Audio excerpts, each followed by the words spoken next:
How's it going? And welcome to the Fantasy Baseball Advice Show with Alec Pecano here on Monday, June 3rd. On today's show, we have a lot to cover here.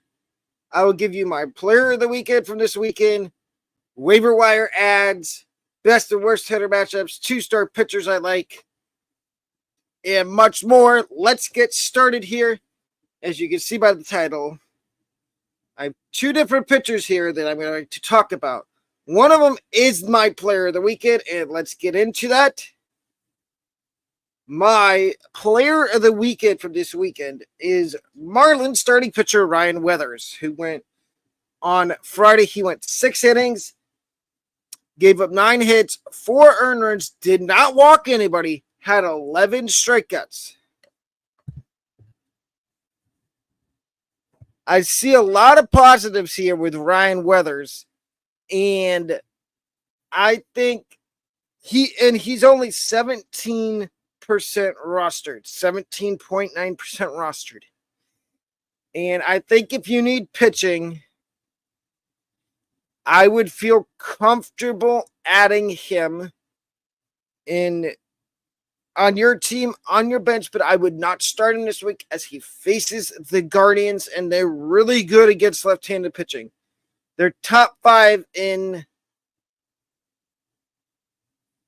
WOBA against left-handed pitching.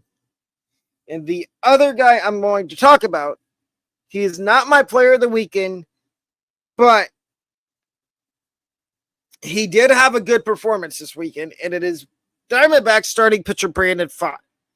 I've been beating the drum for him the whole year to the point where I think it's satire at this point how much I've talked about him on the show. And I feel like Brandon Pfaadt needs to be rostered a lot more. He's only 28.6% rostered. He went this weekend on, I believe it was Saturday, he went 6 innings, gave up 5 hits, 4 earned runs, only walked 2 batters, struck out 8. He does have I think it's a 3+ ERA, but I would still feel comfortable with adding either Ryan Weathers or Brandon Pfaadt. Now we get to my waiver wire.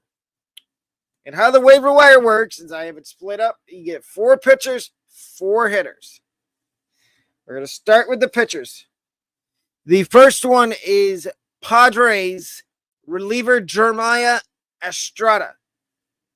He is 10.3% rostered. I think he needs to be rostered in more leagues, and I'm going to tell you why right now. He'll get you strikeouts, but, and here's the key, if you have Robert Suarez, who is the closer for the Padres, if something happens to Suarez, you probably want to have Jeremiah Estrada, because Estrada is going to be the next man up for the Padres in terms of getting saves if something happened to Robert Suarez. My number 2 waiver wire ad, and I talked about him in a pod episode earlier in the year, it is Tigers starting pitcher Jack Flaherty. 60.6% roster. It seems like he is being added in quite a few leagues, and I like that. If you look at his stats, he's walked less than 20 batters this year and he has almost 100 strikeouts.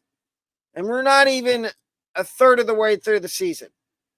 I think if you need pitching, Jack Flaherty, if you need starting pitching up because you lost John Means or you lost a Blake Snell, who else was this weekend? Alec Manoah, Blake Snell, Alec Manoah,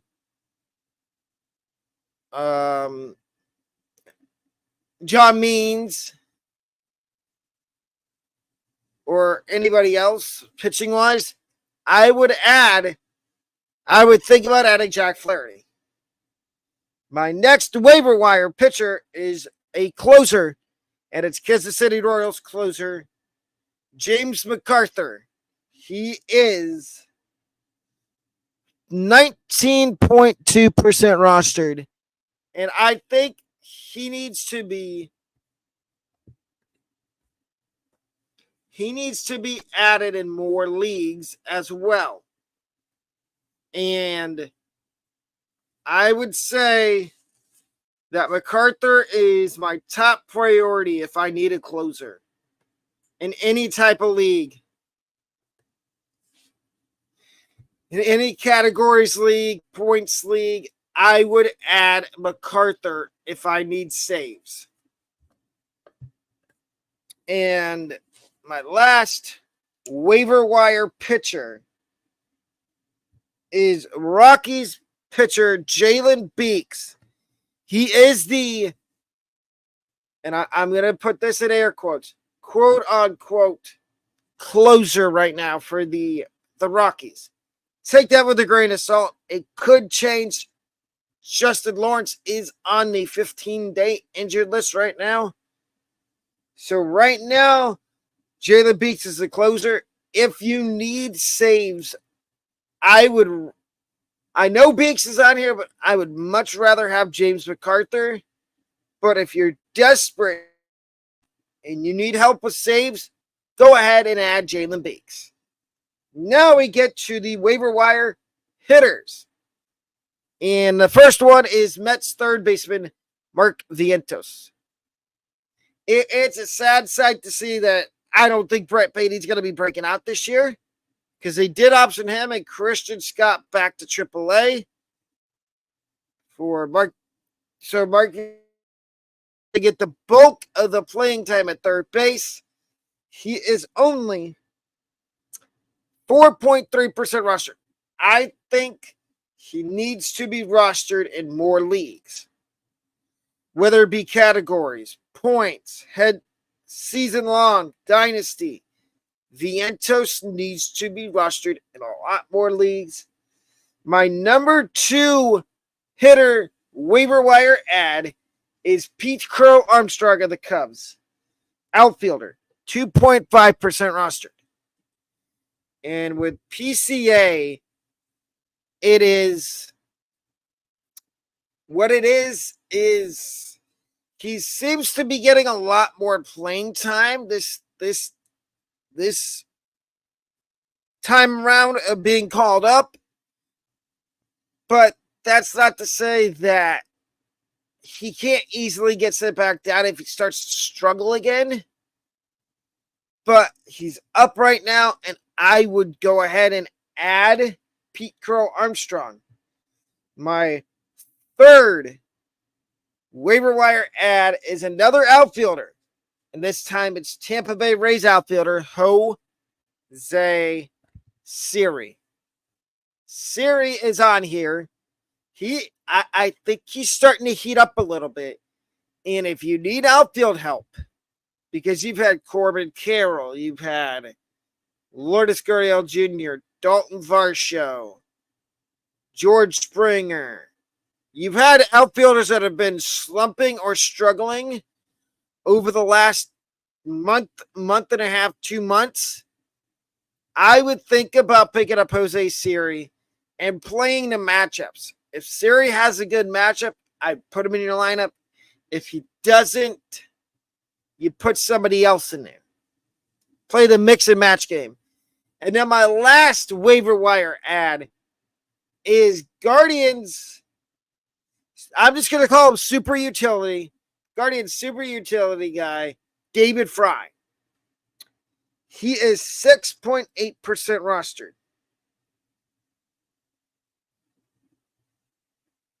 Correction, he's 8.9% rostered. And He's catcher eligible, he's outfield eligible, and he's first base eligible. So he's eligible in 3 different spots. And he gets a lot of playing time, whether it be catching, first base, outfield, DH. I would add David Fry. Now we get into my 2 start pitchers to stream this week. And these are guys you must start in all formats. Must start. I've got Luis Hill. He's got the Twins and the Dodgers. Now, I'm going to say this. I like Luis Hill as a must start against the Twins. If you're feeling risky and you want to start him against the Dodgers, go ahead. I'm not going to tell you no, but if it backfires, I'm here to say that I warned you because the Dodgers do have a good offense. Number 2, Padres, Matt Waldron at the Angels tonight. And then later on in the week, versus the Diamondbacks. Now, I love Waldron's matchups this week as a 2-start pitcher. He's got the Angels and the Diamondbacks. He gets the Angels tonight. So if you need a fill-in because one of your other starting pitchers is not playing tonight, I would feel perfectly fine with adding Matt Waldron and streaming him tonight. My third 2-start pitcher I like this week is Twins Bailey Ober. He goes at the Yankees and at the Pirates. So it's 2 road starts for Ober. Okay, Yankees is another one that, it's a little topsy-turvy because their lineup is hot. Judge had a big weekend.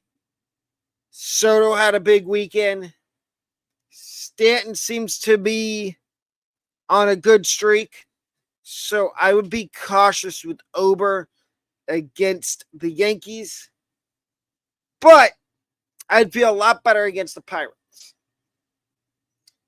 And then you've got White Sox, Jake Woodford at the Cubs, at home against the Red Sox.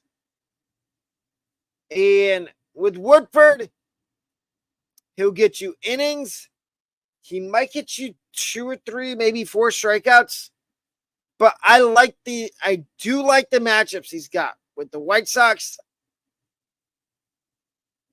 No, with the Cubs and the Red Sox this week. And the last 2-start pitcher I like this week is Frankie Montas of the Reds. He's got at the Rockies and at home against the Cubs. Points league pitchers only. Kyle Gibson at the Astros and versus the Rockies. Kyle Gibson's been a one for me that's been kind of one good start, one bad start. One good start, one bad start.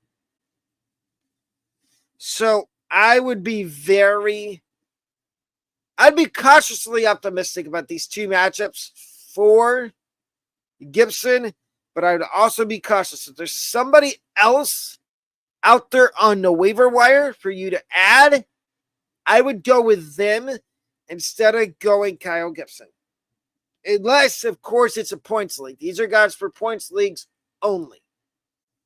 The Reds, Andrew Abbott at the Rockies versus the Cubs. I say points leagues only for Andrew Abbott because you look at that first start, it's the Rockies. It's in Coors Field, which is a top 5 park for runs being scored. And I don't feel confident in Abbott going more than 5 innings in that start. Come back to this when he does make that start. If he makes it through 5 innings, it gives up less than 3 runs. Clip it and come back. I do, however, like him against the Cubs.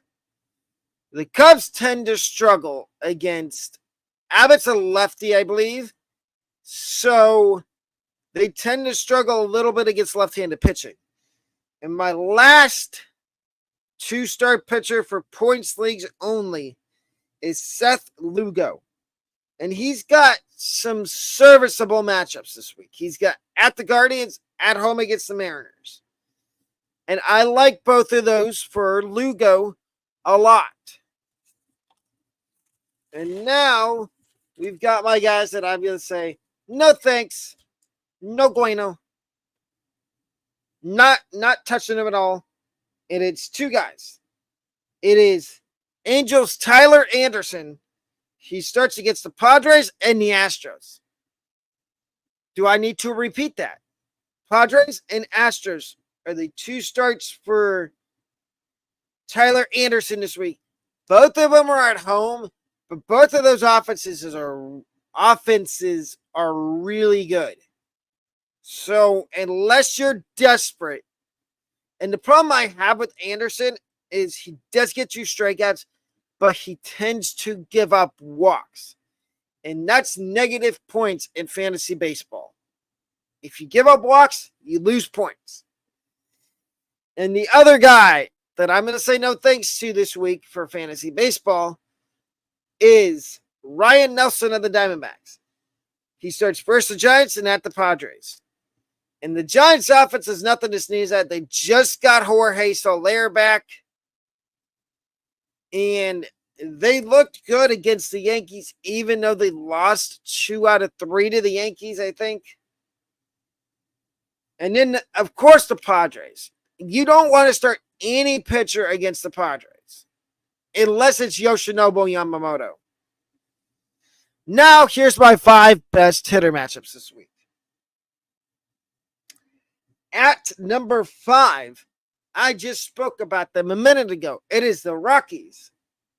7 games this week, 3 versus the Reds, 4 on the road in St. Louis.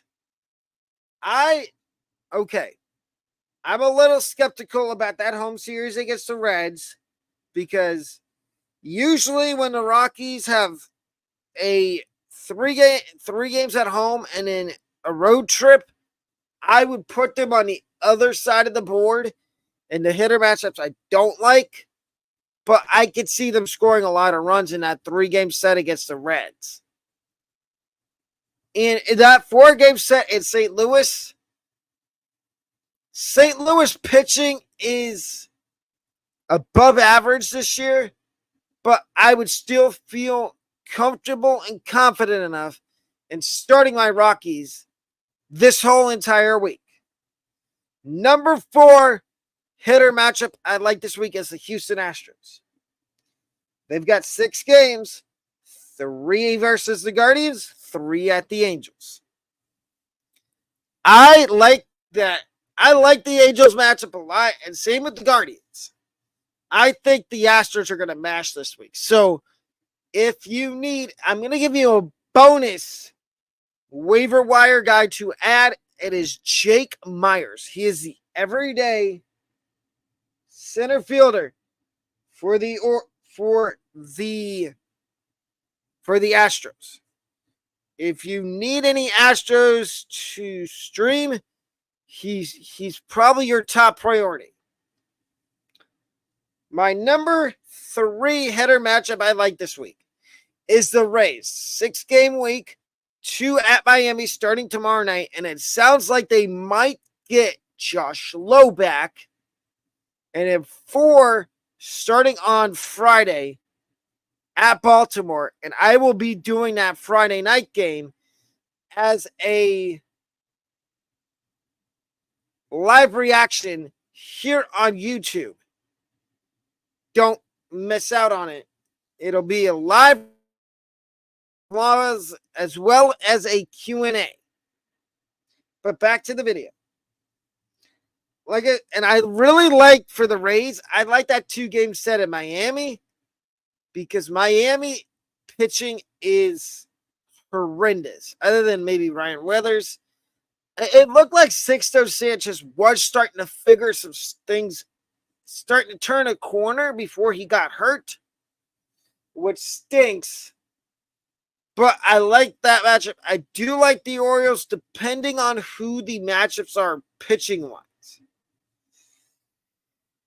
The number 2 hitter matchup I like this week is the Diamondbacks. 7 games, 3 versus the Giants, 4 at San Diego. I like that 3-game set at home against the Giants for the Diamondbacks. I think that Arizona is going to just hit and hit and hit. If you need streaming options, I wouldn't mind Jake McCarthy. I wouldn't mind Blaze Alexander or Kevin Newman. One of those 3 guys is a good streaming option this week. And the other hitter matchup, the number 1 hitter matchup I like this week is the Chicago White Sox. They've got 6 games. 2 at Chicago against the White Sox and 4 at home against the Red Sox. Now, the Cubs pitching, and we don't know who's I think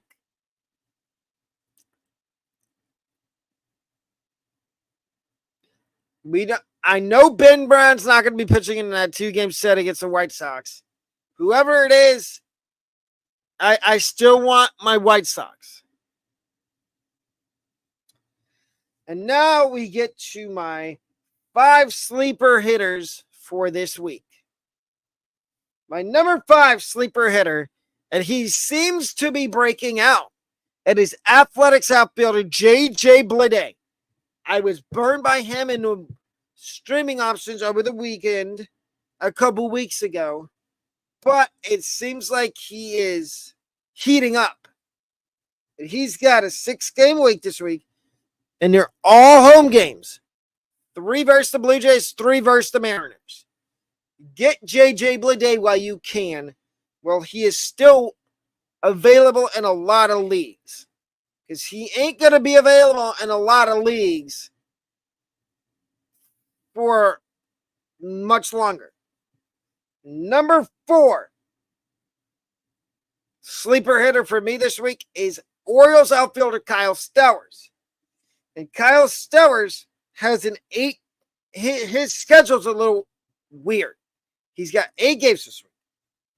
4 versus the Blue Jays. 4 at Toronto, 4 at Tampa Bay. Stowers, I mean, he's a sleeper hitter for me because I feel like he's going to get a lot of at-bats.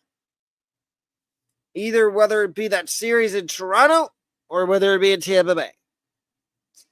My number 3 sleeper hitter, and I talked about him earlier in the waiver wire, and I'm going to talk about him again. It is Rays outfielder Jose Siri.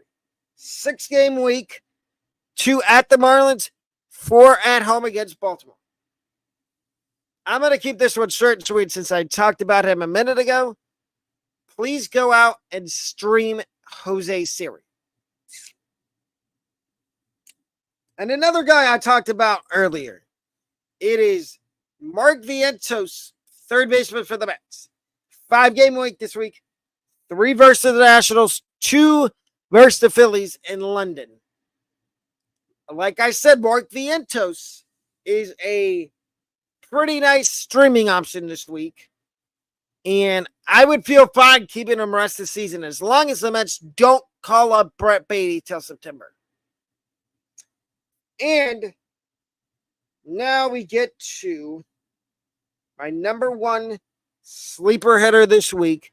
It is outfielder of the Nationals, Jesse Winker. He's got a 5-game week this week. Oh, wait, no. He's got a 7-game week this week. 3 versus the Mets, 4 versus the Braves. Sorry, I looked at Mark Vientos again, and that's what kind of threw me out of the loop. 7 games for Winker this week. 3 at the Mets. 4 at home against the Braves. Now, with Winker, He's going to play every day. But do you want to play the platoon game where you add him and you see who's pitching that day, and if he struggles against, you put him on the bench and you wait till the next day to play him? That's the approach I would take if I was in if I was in y'all's shoes. Is if you add Winker, you wait, you see who's pitching that day, and if it's a pitcher that he's struggled against during his career, I would not start him. And now we get to my 5 worst hitter matchups this week. Number 5 is the Marlins. Here I go again, picking on the poor Marlins. It's sad that I have to pick on them almost every video, but I have to. They have 5 games this week, 2 against the Rays at home, and 3 versus the Guardians. I don't like either of these matchups for the Marlins at all. Unless you're in a deep 15-team points league, categories league, roto, I would not touch any of your Miami Marlins. Number 4 hitter matchup I do not like this week is the Reds. 7 games, 3 versus the Cubs, and 3 at the Rockies, 4 versus the Cubs. I don't like that matchup at Coors Field, like I said. That's why Andrew Abbott, when I was talking about him, he was in my points league only because of the start in Colorado. I would be a little wary of that. I mean, I would say I don't like that matchup against the Cubs either. But if you're willing to take the risk in that 4-game set at home for the Reds against the Cubs, I would say maybe Spencer Steer, maybe Will Benson. My number 3 hitter matchup I don't like this week is the Guardians. 6 games, and it's 3 at home against the Royals and 3 at the Marlins. Now, the matchup I don't like here is I don't like that home matchup against the Royals. Now, on the other side of that, I do like the 3-game set at Miami. But the reason the Guardians are on here is because of the 3-game set at home against the Royals. Number 2 hitter matchup I don't care for this week is the Royals. 6 games, 3 at the Guardians, 3 versus the Mariners. And with this, the reason I don't like this is that 3-game set versus the Mariners. The Mariners have really good pitching, and I could see the Mariners shutting out Cleveland all 3 games. And my number 1 hitter matchup that I don't like this week is the Detroit Tigers. They also have a 6-game week, 3 at the Rangers, 3 versus the Brewers. And I don't like those matchups at all, especially the one in Texas, in Arlington against the Rangers. I don't like that matchup at all. Now, if you've enjoyed the video so far, please remember to leave a thumbs up on the video and comment down below what your record is in fantasy baseball. And if you haven't already, please join the Sports Talk Podcast YouTube channel family with either a membership, which starts at 99 cents a month, or buying some merch, which there is new merch out. But I also have a video coming out tonight at 11 p.m. on my predicting the win totals for every SEC and Big 12 team. And a little programming note, like I said at the beginning earlier in the video, Friday night, 6:50 p.m., Rays and Orioles, Game 1 live reaction. We're going to have a bunch of those over the next couple weeks.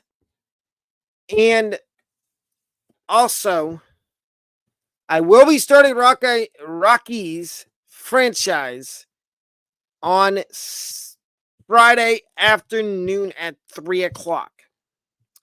And that will be the intro episode as well as the opening day. And there is some community polls up with video ideas, and for college football 25 dynasty, we are doing the University of South Florida Bulls, and I have a poll up right now on the community tab of what conference we want to put them in, and I would appreciate your vote and your input, because that dynasty is solely based on my subscribers. And I want to thank everybody that has subscribed over the last couple blacksburg September 5th through the 9th is a big weekend for me, as I will be in Blacksburg, Virginia, for the Virginia Tech Marshall football game. And the CFPB College Football Pod will be live streaming all 4 days we are in Blacksburg. The streams will start right after lunchtime. So keep that in mind. Turn on notifications. If you have any questions about fantasy baseball, leave them in the comments down below. And here's some news and notes from baseball. The Rays could be getting two big pieces back, one being Zach Eflin, who is scheduled to, it sounds like his bullpen went well Sunday. He is scheduled to be back on Wednesday, it sounds like, and start Wednesday against the Marlins. And another bit of Rays news. The Rays could be getting Josh Lowe back on Tuesday. The Braves have promoted top prospect Hurston Waldrop to AAA. The Tigers are going to be optioning Spencer Torkelson to AAA on Monday and calling up top prospect Justin Henry Malloy, who I have talked about in a previous episode of the Fantasy Baseball Show, the Fantasy Baseball Advice Show, when I did my prospect watch. Vladimir Guerrero Jr. started at third base for the Blue Jays over the weekend, which I found kind of interesting because Justin Turner was over at first base. Are the Blue Jays, I've heard trade rumors on Vlad, but are they going to move? Is Vlad going to play third base moving forward? I'd be interested to see where that leads to.